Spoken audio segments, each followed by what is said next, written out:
بسم الله الرحمن الرحیم. عزتمندو په اسلام کې دا قانون دی چې الاهم فالاهم،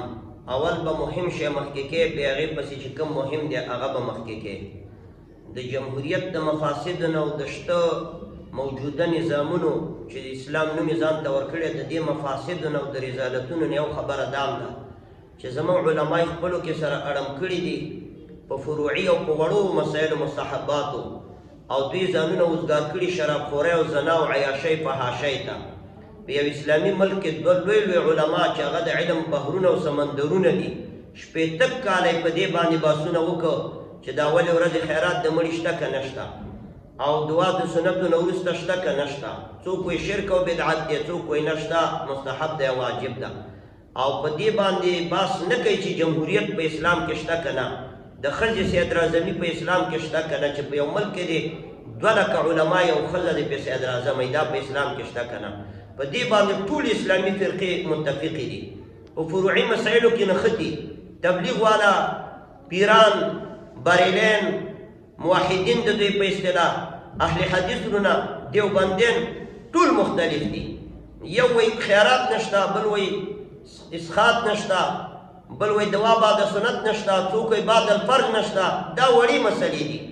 که چا سنتو نه وروسته دعا وکړه ولې نشته؟ رسول الله صلی الله علیه وسلم سنتو نه وروسته هم دعا کړې ده. د ام سلیم بیبي په کور کې 2 رکعاته لمونځ وکړو، اوږده دعا یې ورته وکړه، او دا را باندې څوک نشي ثابتولی چې دا بدعت دی. دې دپاره دلیل ورته ویلی شم. د فرضو نه وروسته هم شته. که چا ونه که نکیر پې مه کوئ چې دا ونه که، ولې دې ونه که. دا عادي خبرو دپاره لوی لوی علما چې هغه شیخ العرب والعجم خپل عمرونه یې فنا کړي، او هېچا دا ټکی ونه کړو چې زناګانې نشته. حتی چې دغه ملک لوی لوی افسران په زنا او په فحاشۍ او عریانۍ کې لخته دي. د ټولو اسلامي ملکونو دوبۍ له ورشه دا 110 چته بلډنګونه چې ایران ورته راوغورځول، الحمدلله دا د زنا مرکزونه او امریکنیان او روسان به پکې پراتو زناګانې کولې، او لاندې دوی چلتارونه ورلاندې ګرځي را ګرځي، وایي موږ موحدین یو. نو دا څنګه توحید دی؟ دا هغه دسیسه ده چې د اسلام دشمنانو او دا د انګریز نه شروع ده چې دا علما دغه پوی علما په خپل منځ کې سره واچوه. د دعا بعد سنت باندې شل ګنټې بحثونه سره کوي، او په مستحباتو باندې سره بحثونه کوي. دلته جلال آباد کې میدان یې وایي سره انګریزان پکې پراته وو، او دننه صلیبونه هم ورسره پراته وو، د بوتانو صلیبونه. او یو ملا ترجمه کوله چې دور بابا داسې دی او چې پلانې زیارت داسې دی. خدای دې مال څټ مات کا. مخامخ در سره مشرکین پراته دي، فرانسه، برطانیه، انګریز، دانیا دی او دور بابا. دور بابا نن سبا څوک یادوي؟ هغه به چېرته سړي ساده ښځې وي، دغه خبرې به یې کولې. اوس خلک حقیقت ته رسېدلي دي، په دې خبرو باندې پوهېږي. نو دا خبرې چې دی دا د هغه خلکو دي چې د اصلي دین نه منحرف دي، بدعت دی او پلانې دی. یو عالم یوه ډېره ښه نقطه ویله، هغه دا چې موسی کلیم الله چې کله کویتور ته لاړو او رب ذوالجلال ورسره خبرې شروع کړي، نو دې بني اسرائیلو کې څومره قباحتونه او بدعات موجود وو. الله ورته ونه ویل چې اذهب الى بني اسرائیل فانهم قد ابتدعوا، بني اسرائیلو ته ورشه بدعت یې کړي دي. اذهب الى فرعون انه طغى، هغه لوی طاغوت فرعون ته ورشه، هغه رانه سپور کا. نو دوی لوی فراعنه پریښي دي چې شراب کباب کوي، یو 110 چته بلډنګ کې پراته دي. په خدای باور وکړئ چې په رمضان المبارک کې سړي او ښځې لوڅې پرتي، او زناګانې او فحاشیانې د ځایونو نومونه بنالم په ټولو اسلامي ملکونو کې. او دلته ملیان لګی دي دعا بعد سنت نشته، او مړی اورېدل نه کوي، او مړی اورېدل کوي، او دا دی او دا دی. دلته زه باړه کې وم، یو لوی مالداره سړی و، او هغه د ممبرو د هغه پارټۍ چې ښځې له وټ ورکوي، او ځان یې موحد ویل. یو فروټ والا نه فروټ اخیسته میوهجات، نو هغې غاړه کې تعویز اچولی، او دا ورته وایي چې دا تعویز خو ګناه ده او شرک دی، ویې باسه. نو ما ویل مسلمانو د خدای تعویز ګناه ده، تعویز چېرته قرآن کې راغلی؟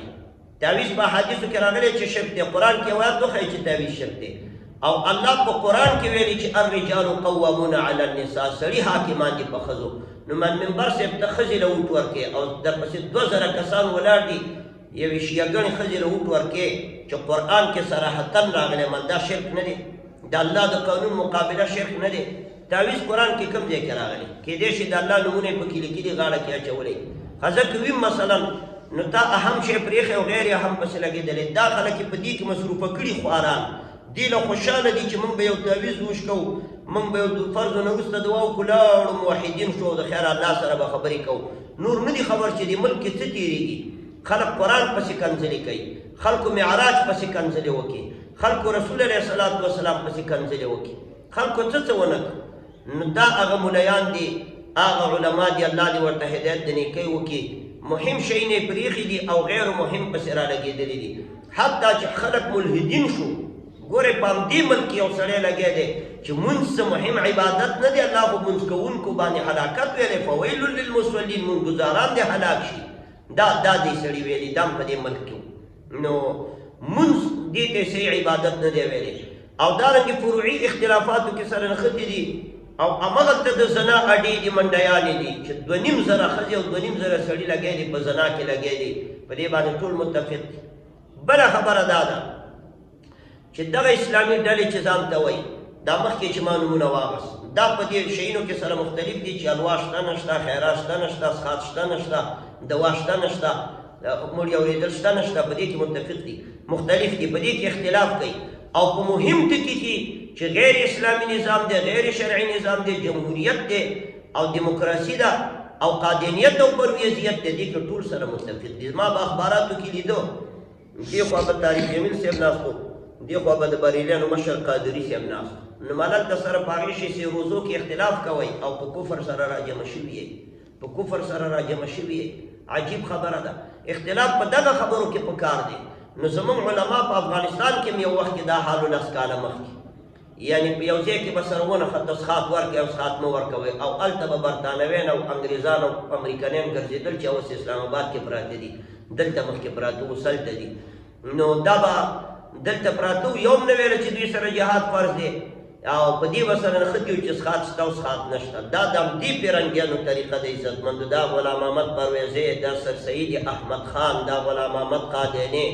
بعضې مفتي نما خلک چې شکل د مفتي دا ټول دا د پیرنګیانو حربې دي راویستلي دي او علما غریبانان یې په دې خبره سره اخته کړي دي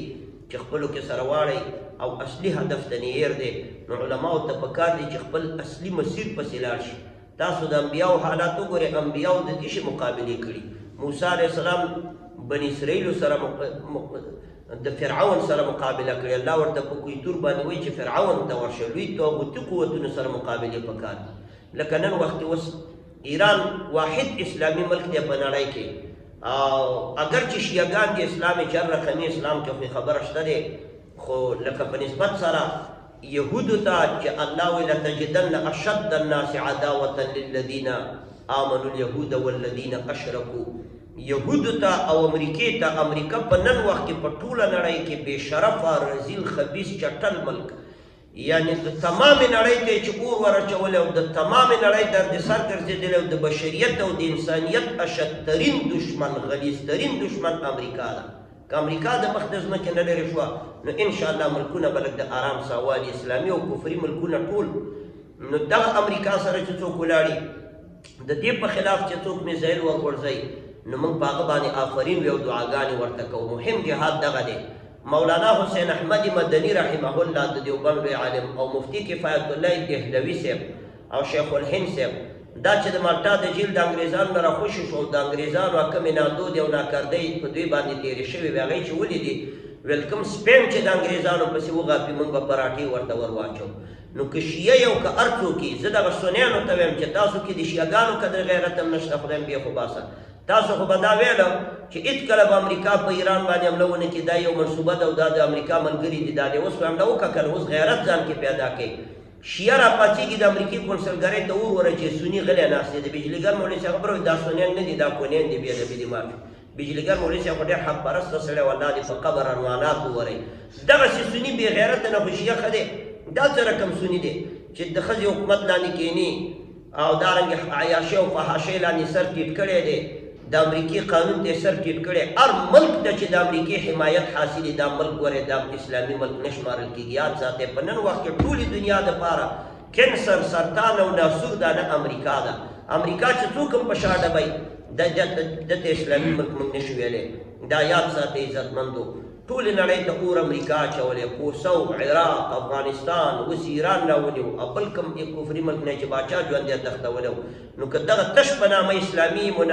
منافق ملکونه را یو ځای شي امریکا باندې یو ګږ وکړي چې د خپل کار نه لاس واله انشاءالله چې دا به سم شي او ملکونه به څنګه راجګېږي چې عوام ورپسې راپورته شي، دا زمونږ سنیان راپورته شي، د اسلامي ډلې راپورته شي، خپلو کې سره خېچې دی وایي مری وشکئ دا کافر کافر کافر او داسې نه وایي چې امریکا کافر کافر کافر دې باندې فتوې ورکوي.